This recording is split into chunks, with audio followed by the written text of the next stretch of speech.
dilakukan oleh Allah dalam kegiatan pada malam hari ini dalam merefleksikan memperingati kelahiran baginda Nabi Muhammad. Dalam bulan yang sama pada 14 abad yang silam, 1400 tahun yang lalu, pada bulan ini dilahirkan manusia yang agung bernama Nabi Muhammad SAW. Tetapi tentunya karena Nabi Muhammad juga punya ajalnya, sudah pula 1400 tahun yang silam ia telah wafat. Bapak Ibu hadirin sekalian para pendengar, yang mirisnya adalah Nabi Muhammad sudah wafat 1400 tahun yang silam. Tetapi orang-orang yang mencerca menghina Nabi belum berhenti, awet hingga hari ini. Beberapa tahun yang silam Bapak Ibu yang dimuliakan Allah Subhanahu wa taala, ada yang berani membuat karikatur Nabi Muhammad dan menyebarkannya. Lalu berisi pesan hal negatif tentang Nabi Muhammad. Sungguh mereka tidak kenal dengan Nabi Muhammad. Itu intinya. Nabi Muhammad jangan katakan dengan matinya Abu Lahab, Abu Jahal, lalu berhenti mereka para pencaci, pencerca Nabi Muhammad SAW. Tidak. Hingga hari ini. Dan bahkan yang lebih miris adalah umat Muhammad itu sendiri yang mereka mengata-ngatai ataupun mereka yang menjelekkan Rasulullah Muhammad SAW. Yang lebih miris lagi, Bapak Ibu sekalian, katanya kita adalah pencinta Nabi dan Rasul, sangat menyayangi Rasulullah SAW dan ikut setia, karena setiap syahadatnya mengucapkan asyhadu an la ilaha illallah wa asyhadu anna Muhammadar Rasulullah. Ketika nabinya dihinakan, ketika nabinya dicerca, di manakah umat Muhammad itu? Dan satu di antara umat Muhammad kekasihnya Nabi Muhammad itu, Bapak Ibu sekalian, nabinya dilecehkan. Apakah mereka diam dengan 1000 bahasa? Baik Bapak Ibu hadirin sekalian, kesempatan malam ini akan kita refleksikan bagaimana kemuliaan akhlak baginda Nabi Muhammad SAW. Bapak Ibu, jangan tanya bagaimana cintanya Rasulullah kepada kita. Cintanya Nabi Muhammad kepada kita sungguh sangat luar biasa. Sampai-sampai Nabi Muhammad SAW karena cintanya kepada kita umatnya, dia mengeluarkan sabdanya begini Bapak Ibu. Semua umatku masuk surga. Berapa banyaknya umat Nabi Muhammad? Dari zaman Nabi Muhammad atau zaman Abu Bakar sampai ke akhir zaman itu adalah umat Nabi Muhammad. Saking begitu sayangnya cintanya Nabi Muhammad kepada umatnya ini, Nabi Muhammad berharap semuanya adalah masuk surga. Jangan sampai ada yang kececer masuk ke dalam neraka. Tetapi hadis itu masihlah dalam keadaan koma, belum titik ya. Begini hadis Nabi tersebut. Kullu ummati yadkhuluna al-jannata illa man aba. Seluruh umatku masuk surga kecuali yang tidak mau. Lalu seorang sahabat bertanya, qila wa man aba ya Rasulullah? Siapakah yang tidak mau itu wahai Rasulullah? Lalu baginda Nabi Muhammad menjawab, tidak menyebutkan nama satu persatu dari yang tidak mau itu. Tidak juga menunjuk hidung seseorang. Tetapi jawaban Nabi Muhammad dari pertanyaan, qila wa man aba ya Rasulullah, siapakah yang tidak mau itu ya Rasulullah? Man ata'ani dakhala al-jannah wa man asani faqad aba. Nabi Muhammad memberikan jawaban yang normatif. Man ata'ani dakhala al-jannah wa man asani faqad aba. Yang taat kepadaku itulah mereka para pemburu surga. Tapi yang tidak taat kepadaku itulah hakikatnya mereka yang tidak mau masuk surga. Hadis ini menunjukkan kepada kita Bapak Ibu sekalian betapa cintanya Nabi kepada kita. Bagaimana kecintaan kita kepada Nabi Muhammad. Hadis yang kedua, saya ingin hadirkan kepada kita fakta dan data terkait dengan kecintaan Rasulullah kepada kita. Hadis yang kedua ini, ketika itu Nabi Muhammad berkumpul dengan para sahabat. Dan ada sahabat-sahabat senior yang ada di dalamnya. Abu Bakar, Umar, Utsman. Dan satu di antara sahabat ada namanya Ibnu Mas'ud. Tiba-tiba Nabi Muhammad SAW mengeluarkan sabdanya. Wadittu an alqi ma'a ikhwani. Aku mengimpikan bertemu dengan ikhwanku, teman-temanku, saudara-saudaraku di surga. Suatu hari nanti. Lalu Ibnu Mas'ud karena khawatir namanya tidak disebutkan, maka ia angkat tangan dan berkata kepada Rasulullah, ya Rasulullah, awalaysa nahnu min ikhwanik? Ya Rasulullah, bukankah kami yang ada di dekatmu sekarang, bukanlah teman-temanmu yang engkau impikan bertemu dengan mereka di surga? Lalu Nabi menjawab, la antum ashabi. Bukan. Kalau kalian itu saya istilahkan dengan sahabatku. Itu sebabnya Bapak Ibu sekalian, dalam ilmu hadis, sahabat itu definisinya adalah orang yang bertemu dengan Nabi Muhammad dan beriman percaya dengan Nabi Muhammad. Abu Lahab, Abu Jahal bertemu dengan Nabi Muhammad, tapi tidak beriman, itu tidak disebut sahabat. Hadis yang tadi, wadittu an alqi ma'a ikhwani, aku mengimpikan bertemu dengan ikhwanku, teman-temanku di surga. Ini bukan yang ditujukan adalah para sahabat itu, tetapi dijelaskan oleh baginda Nabi Muhammad. Orangnya adalah mereka yang terlahir jauh hidup setelah zamanku, tapi masih percaya, masih yakin denganku dan mengamalkan sunnah-sunnahku. Bapak Ibu hadirin sekalian, para pendengar dimanapun Anda berada yang mudah-mudahan dimuliakan Allah. Jadi hadis ini menunjukkan bahwa Allah Subhanahu wa taala mengimpikan bertemu dengan kita yang sekarang seolah-olah hadis ini menunjuk kita yang jauh hidup terlahir dari zaman Nabi Muhammad, tapi masih percaya dengan Nabi Muhammad, mengamalkan sunnah-sunnah Nabi Muhammad SAW. Nabi ingin bertemu dengan surga. Bapak Ibu yang dimuliakan Allah, dengan model amal-amal kita sekarang ini, apakah layak atau pedekah kita bahwa nanti kita dirindukan Allah bertemu dengan di surga? Apakah dengan kondisi amal kita sekarang ini, Bapak Ibu sekalian, layak enggak untuk bertetangga dengan Rasulullah SAW? Bapak Ibu, saudara-saudara sekalian, hadirin dan hadirat para pendengar dimanapun berada yang mudah-mudahan dimuliakan Allah. Itu contoh kedua. Nabi mengimpikan kita Bapak Ibu di surga dan bertetangga nanti dengan Nabi Muhammad. Contoh yang ketiga, bukti Nabi Muhammad begitu sayang kepada kita, waktu Nabi Muhammad mau meninggal dunia, nafas-nafas tinggal sedikit lagi. Maka kalimat yang keluar dari mulutnya adalah kita. Ummati, ummati, umatku, umatku, umatku. Ini adalah isyarat yang kuat bahwa Nabi Muhammad sebenarnya tidak mau ingin meninggalkan kita. Ia ingin antarkan kita sampai ke depan pintu surga. Jangan sampai ada yang tercecer jatuh ke dalam neraka. Tetapi apa daya, Nabi Muhammad juga adalah memiliki ajalnya. Lalu Allah Subhanahu wa taala wafatkan beliau. Bapak Ibu hadirin sekalian, para pendengar yang mudah-mudahan dimuliakan Allah Subhanahu wa taala. Kalau begitu cintanya Nabi kepada kita, bagaimana kecintaan kita kepada Rasulullah? Tanda tanya besar yang jawabannya adalah paling mengetahui diri kita sendiri. Jangan sampai kecintaan Nabi Muhammad SAW yang begitu dahsyat itu kepada umatnya, lalu kemudian Nabi Muhammad bertepuk hanya sebelah tangan, tidak direspon dan disambut dengan kecintaan kita kepada Rasulullah. Bapak Ibu yang dimuliakan Allah Subhanahu wa taala, bagaimana kecintaan kita kepada Rasulullah? Apakah sunnah-sunnahnya hadir ketika kita berada di kantor? Apakah sunnah-sunnah Rasulullah itu hadir ketika kita dalam membuat anggaran? Apakah sunnah-sunnah Rasulullah SAW itu hadir dalam kita dalam hidup dan berkeluarga? Apakah sunnah Rasulullah itu hadir dalam kita melakukan pelayanan terhadap tamu? Apakah sunnah Rasulullah SAW itu hadir di berbagai momen dan di berbagai kesempatan? Itu alat ukur untuk melihat sejauh mana kecintaan kita kepada Rasulullah. Kali ini dan hari ini banyak sekali orang-orang yang menghina Islam, yang menghina Rasulullah SAW. Kalau memang kita adalah satu di antara yang mereka mencintai Nabi Muhammad itu, di manakah kita, di manakah mereka para pencinta-pencinta Rasul ketika Rasulnya dihinakan oleh orang-orang?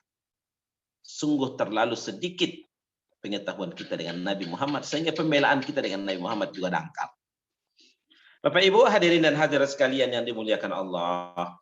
Allah Subhanahu wa taala merekam tentang apa yang berlaku kepada Nabi 14 abad yang silam itu. Juga hal yang sama terjadi pada zaman saat ini. Ketika itu Nabi Muhammad mereka katakan gila. Mereka katakan Nabi Muhammad itu pembohong.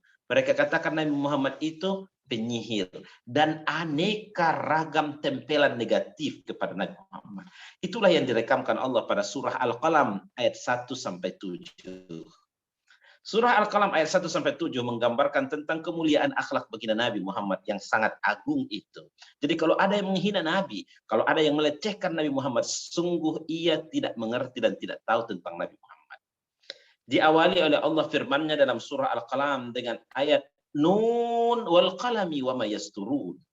Nun itu ada yang mengartikan tinta karena ada kalimat pena setelah itu. Ada juga yang mengartikan nun itu adalah ikan nun karena Allah menyebutkan ikan nun yang pernah Nabi Yunus masuk ke dalamnya, disebut dalam Quran wazan nun. Nah pula pendapat yang ketiga, nun pada surah Al-Qalam ini bermakna sama seperti Bapak Ibu menjumpai di dalam Al-Quran ada huruf yang terpotong. Alif lam mim, alif lam ra, qaf, kaf, ha, ya, ain, sod, yasin, dan yang lain-lain. Satu di antaranya ada huruf nun. Ini oleh mayoritas para ulama memberikan penjelasan Allahu a'lam bimuradih. Allah lah yang paling mengetahui tentang makna dan maksudnya.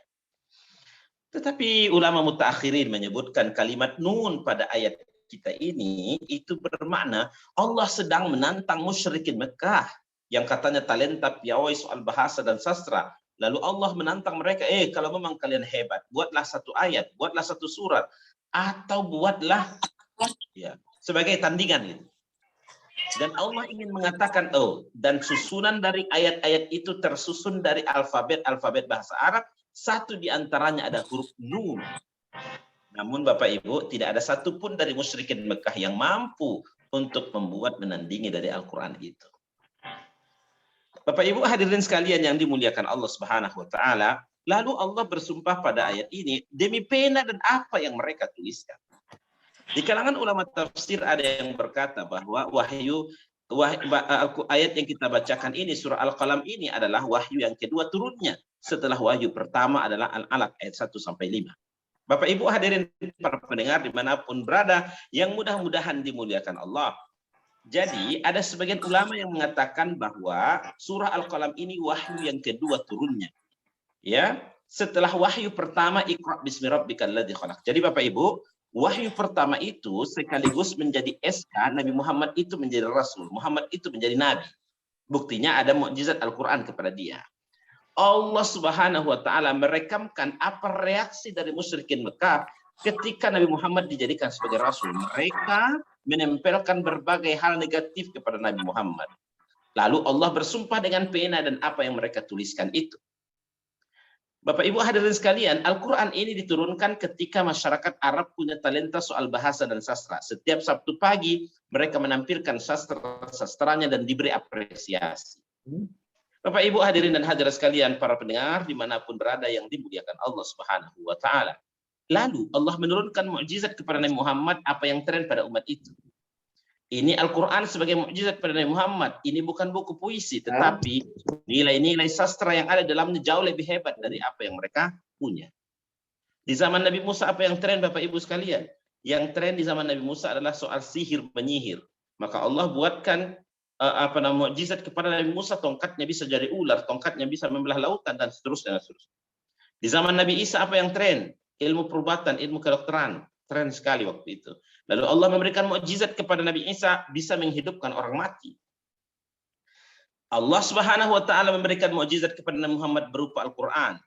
Ya. Bapak Ibu hadirin sekalian yang mudah-mudahan dimuliakan Allah Subhanahu wa taala. Lalu karena Nabi Muhammad itu telah menjadi rasul, maka orang-orang yang menghina Nabi Muhammad SAW semakin kentara. Mereka katakan bahwa Muhammad itu gila. Mereka katakan bahwa Muhammad itu pembohong. Mereka katakan Muhammad itu penyihir. Dan berbagai label-label negatif ditempelkan kepada Nabi Muhammad. Padahal Nabi Muhammad itu sangat terkenal dengan kecerdasannya jauh sebelum diangkat menjadi rasul. Padahal Nabi Muhammad jauh terkenal dengan kecerdasannya jauh sebelum diangkat menjadi rasul. Tempelan-tempelan negatif ini lalu di-counter oleh Allah Subhanahu wa taala pada ayat yang kedua, "Ma anta bi ni'mati rabbika bimajnun." Tidaklah engkau wahai Muhammad dengan karunia Allah, engkau bukan orang gila. Oke. Jadi Allah sendiri ikut meng-counter isu itu karena memang Nabi Muhammad baru sedikit pengikutnya, belum banyak followersnya begitu kan? Nabi Muhammad baru diangkat menjadi rasul, maka Allah hadirkan ayat yang diturunkan, "Ma anta bi ni'mati rabbika bimajnun." Tidaklah engkau wahai Muhammad dengan karunia Allah yang Allah karuniakan padamu, engkau bukan orang gila. Bapak Ibu hadirin sekalian yang dimuliakan Allah, justru Nabi Muhammad itu diapresiasi oleh Allah Subhanahu wa taala dengan ayat yang berikutnya, "Wa inna laka la ajran ghairu mamnun." Sesungguhnya bagimu wahai Muhammad, engkau akan mendapatkan ganjaran balasan pahala yang tidak pernah putus-putusnya. Bagaimana ceritanya Nabi Muhammad mendapatkan pahala yang tidak pernah putus-putusnya? Waktu Nabi Muhammad mendapatkan wahyu dari Allah, maka ia tidak tahan ilmu itu pada dirinya, ia sebarkan kepada sahabat. Begitu sahabat mengetahui ilmu itu, maka mereka sebarkan pula kepada generasi di bawahnya, namanya tabi'in. Begitu seterusnya, begitu seterusnya. Waktu Nabi Muhammad mendapatkan wahyu dan menyebarkannya kepada sahabat, Nabi Muhammad dapat pahala.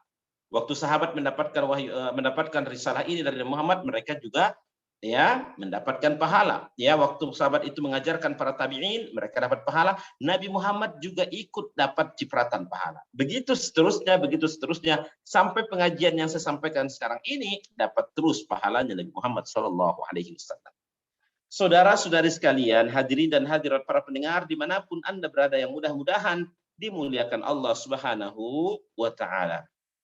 Ayat ini ingin merekomendasikan kepada kita Bapak Ibu sekalian, janganlah perhitungan kalau ingin menginisiasi sebuah amal.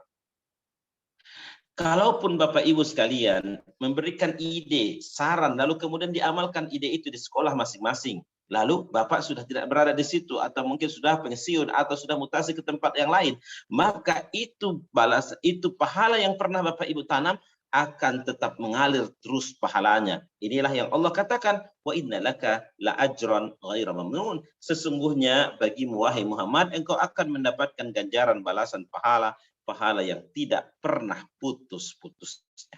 Bapak Ibu hadirin sekalian para pendengar dimanapun berada, yang mudah-mudahan dimuliakan Allah. Lalu ayat berikutnya Allah menggambarkan, mendeklarasikan tentang kemuliaan, keagungan akhlak baginda Nabi itu. Dengan Allah firmankan, wa innaka la'ala khuluqin azim. Sesungguhnya engkau wahai Muhammad sungguh berada di atas akhlak yang maha agung. Bapak Ibu, cara menyampaikannya saja luar biasa. Kata Allah, sesungguhnya engkau wahai Muhammad sungguh berada di atas. Kalau sungguh berada di atas, itu artinya yang lain-lain semuanya di bawah. Bahkan ada yang kalangan ulama yang mengatakan, untuk sampai dengan Nabi Muhammad saja akhlaknya tidak mungkin, karena terlalu tinggi akhlak Nabi itu. Bapak Ibu hadirin dan hadirat sekalian para pendengar yang mudah-mudahan dimuliakan Allah Subhanahu wa Ta'ala. Ya, jadi wa innaka la'ala khuluqin azim. Sesungguhnya engkau wahai Muhammad sungguh berada di atas akhlak yang maha agung. Jadi untuk menyamai akhlak Nabi saja tidak bisa. Apalagi dia mengatakan dia jauh lebih hebat dari Nabi Muhammad, tidak mungkin. Bapak Ibu hadirin sekalian yang dimuliakan Allah, supaya lebih pahamnya kita ayat ini, sesungguhnya engkau wahai Muhammad sungguh berada di atas akhlak yang maha agung. Bapak Ibu yang dimuliakan Allah, kalau ada seorang anak TK lalu mengangkat sebuah batu, lalu ia berkomentar, aduh alangkah beratnya batu ini. Ya, alangkah beratnya batu ini.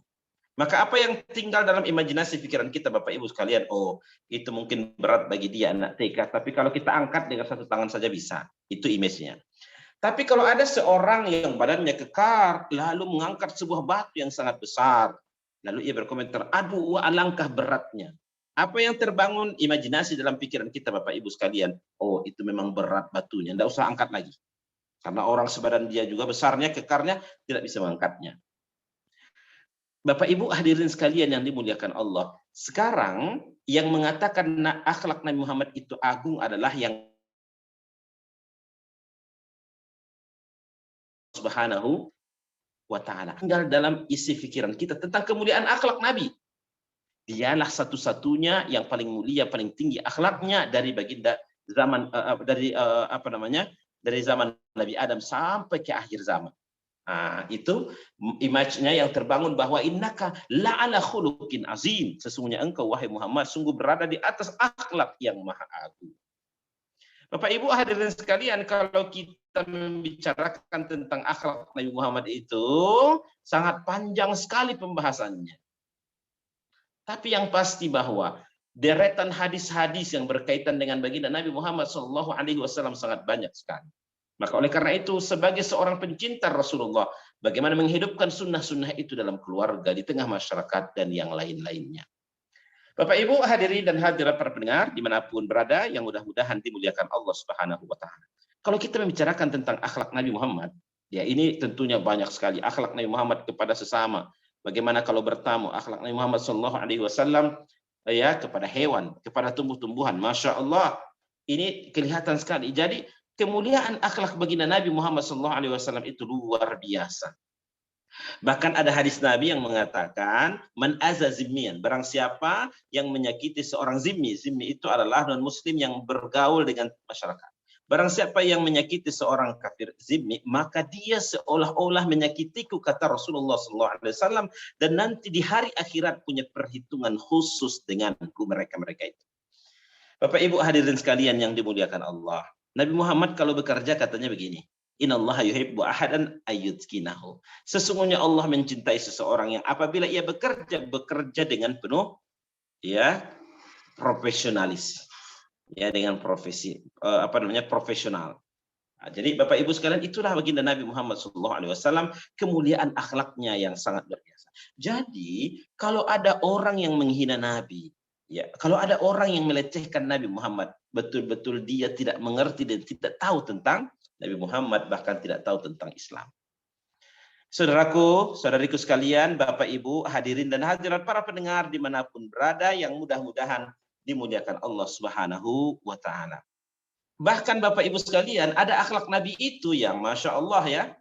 Jadi setelah wafatnya beliau, lalu Abu Bakar berinisiatif, jangan sampai berhenti amalan Nabi itu walaupun dia telah wafat.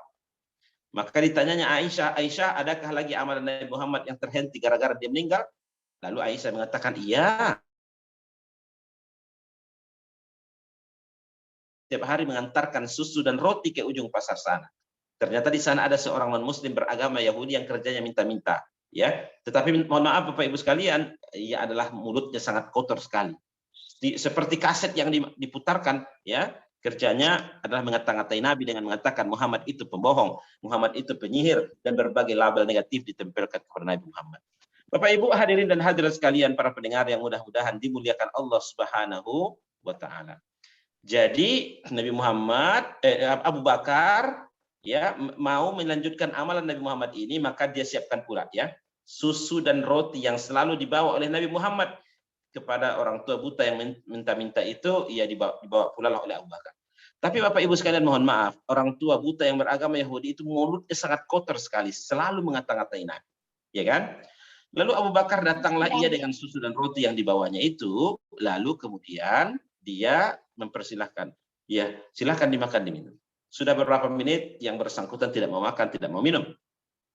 Ya. Lalu kemudian ditanya oleh Abu Bakar, apa yang membuat Anda tidak makan dan minum? Lalu ia menjawab, tidak seperti biasanya. Memang yang biasa bagaimana? Itu kata Abu Bakar. Biasanya dia mengantarkan susu dan roti ke tempat ini dan mencelupkan rotinya ke dalam susu tersebut. Setelah lembek, maka dia dengan tangannya sendiri menyampaikannya kepada aku. Bapak Ibu hadirin sekalian yang dimuliakan Allah. Lalu Abu Bakar memberikan informasi dan memberitahu dia, tahukah kamu selama ini mengantarkan makanan kepadamu? Maka seorang buta yang beragama Yahudi mengatakan, oh enggak tahu, saya buta. Lalu Abu Bakar mengatakan, itulah dia orangnya yang bernama Nabi Muhammad yang sering engkau kata-kata itu. Mendengarkan informasi itu Bapak Ibu sekalian seperti petir di siang hari, ya kan? Lalu kemudian ia menangis dan bertanya kepada Abu Bakar, di mana dia sekarang? Di mana dia sekarang? Lalu Abu Bakar mengatakan dia telah meninggal dan dia telah wafat. Dengan menangisnya kembali, air mata yang keluar, lalu kemudian di ujung dari perdialogan mereka ia mengucapkan asyhadu an la ilaha illallah wa asyhadu anna Muhammadar Rasulullah. Itu sebabnya Allah menantang musyrikin Mekah yang mengatakan Muhammad itu gila, Muhammad itu pembohong, Muhammad itu penyihir. Apa tentangan yang Allah katakan? Fasatubsiruna wa yubsirun bi ayyikumul maftun. Engkau akan lihat, mereka akan saksikan siapa sebenarnya yang terfitnah.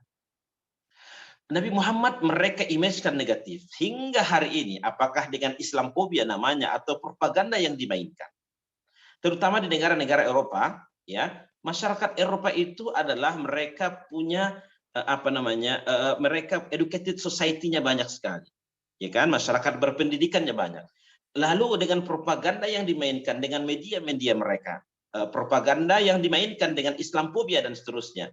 Harapannya agar orang kalau berbicara tentang Islam yang terbayang adalah teroris. Orang kalau membicarakan tentang Muhammad itu adalah bapak teroris. Hebatnya begitu luar biasa Bapak Ibu sekalian. Maka yang pada awalnya mereka tidak punya waktu, para masyarakat ini tidak punya waktu untuk membaca biografi Nabi. Pada mulanya mereka tidak punya waktu untuk membaca literatur. Pada mulanya mereka tidak punya waktu untuk bertanya kepada pakarnya. Tapi karena propaganda yang dimainkan itu begitu sangat dahsyat luar biasa, maka mereka mulai membaca, meminta penjelasan-penjelasan dari pakar. Lalu kemudian mereka juga bertanya berbagai hal terkait dengan Islam itu dan mendapatkan jawabannya. Tidak sedikit dari mereka yang akhirnya masuk Islam. Tidak sedikit dari mereka yang akhirnya masuk Islam, dan bahkan gereja-gereja mereka yang sudah tua dijadikan sebagai masjid tempat beribadah ya kepada kaum muslimin dan komunitasnya. Bapak Ibu hadirin dan hadirat sekalian yang mudah-mudahan dimuliakan Allah, itulah yang Allah gambarkan dalam sebuah ayat di dalam Al-Qur'an surah Shaf ya.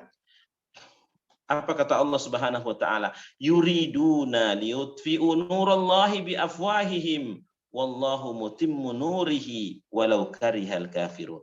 Mereka sebenarnya berkeinginan untuk meredupkan cahaya Islam, tetapi Allah Subhanahu wa taala menyempurnakan cahayanya walaupun orang kafir tidak suka dengan itu. Bapak Ibu hadirin dan hadirat sekalian, para pendengar dimanapun berada, yang mudah-mudahan dimuliakan Allah Subhanahu wa taala. Jadi Bapak Ibu sekalian, pembunuhan karakter ya, pembusukan karakter seorang tokoh, bagaimana supaya reputasinya habis, maka berbagai propaganda dimainkan supaya reputasinya habis gitu ya. Ini dan itu adalah cara lama yang sudah pernah dilakukan oleh musyrikin Mekah yang dahulu. Bapak Ibu hadirin hadirat sekalian yang mudah-mudahan dimuliakan Allah.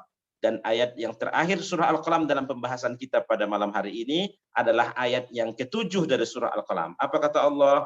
Inna rabbaka huwa a'lamu biman dhalla an sabili wa huwa a'lamu bil muhtadin.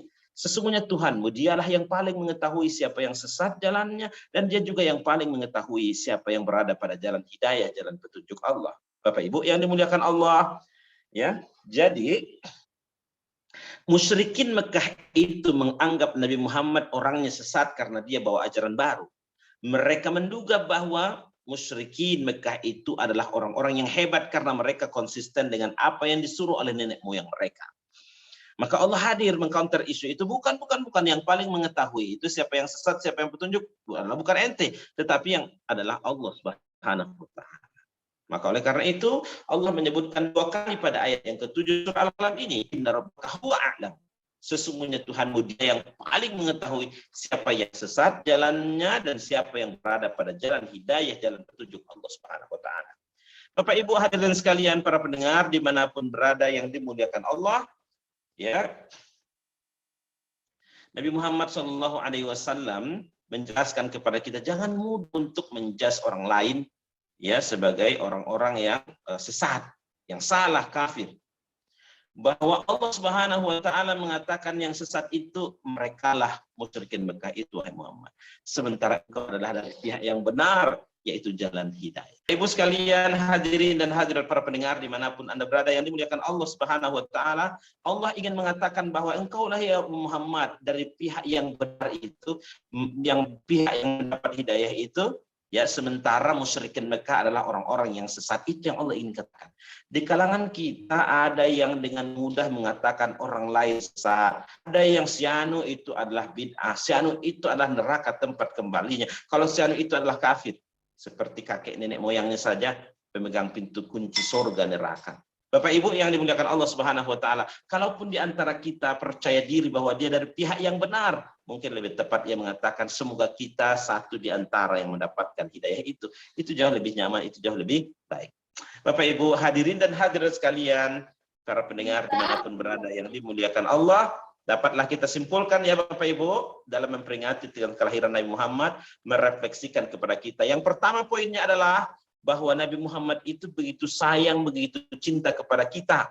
Jangan sampai kecintaan Nabi itu hanya bertepuk sebelah tangan, tidak direspon dengan kecintaan kita kepada Rasulullah yang terlihat dalam kehidupan kita sehari-hari akan sunnah-sunnah Rasul itu. Yang kedua, Bapak Ibu sekalian yang diberi amanah di tengah masyarakat, jadi kepala atau jadi jadi tokoh di tengah masyarakat, maka modal utama yang harus dimiliki adalah kemuliaan akhlak. Sebagaimana Nabi Muhammad sebelum diangkat menjadi Rasul, maka modal utama yang dimilikinya adalah kemuliaan akhlaknya.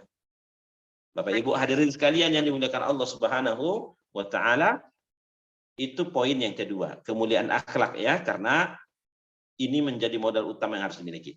Yang ketiga, poinnya adalah bahwa contoh ideal dalam kemuliaan akhlak itu adalah baginda Nabi Muhammad. Jangan cari yang lain.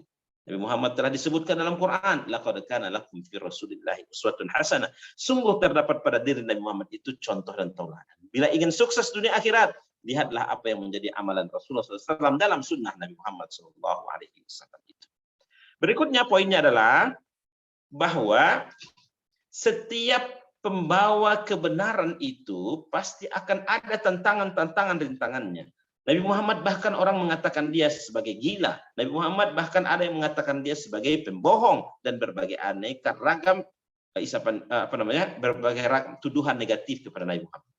Oleh karena itu Bapak Ibu sekalian, kalau Bapak Ibu membawa kebenaran pasti akan ada tantangan rintangan yang dilalui. Analisa terkait dengan sirah nabawiyah ada 3, panjang perjalanannya, kemudian panjang perjalanannya, sedikit pengikutnya, dan banyak sekali tantangan dan rintangannya. Terakhir, poin penting terakhir yang dapat kita ambil kesimpulan Bapak Ibu sekalian, bahwa jangan mudah untuk mengklaim bahwa kebenaran itu ada pada kita dan semua orang salah. Jangan. Lebih tepat, kalaupun kita percaya diri mengatakan bahwa kita satu di antara yang mendapatkan hidayah itu dengan mengungkapkan, semoga kita adalah satu di antara yang mendapatkan hidayah itu. Bapak Ibu hadirin dan hadirat sekalian yang mudah-mudahan dimuliakan Allah Subhanahu wa taala, mudah-mudahan kecintaan kita kepada Nabi Muhammad SAW terus meningkat dengan pembuktian. Apa pembuktiannya? Hadir sunnah-sunnah Rasulullah itu dalam hidup dan kehidupan kita dimanapun tempatnya dan dimanapun kita berada. Itulah barangkali Bapak Ibu sekalian yang dapat saya sampaikan berkaitan dengan baginda Nabi Muhammad yang direkam oleh Allah Subhanahu wa taala dalam surah Al-Qalam ayat 1 sampai 7. Mohon maaf atas segala kekurangan dan kekhilafan. Hadanallahu wa iyyakum ajma'in fa'tabiru ya ulil absar la'allakum turhamun.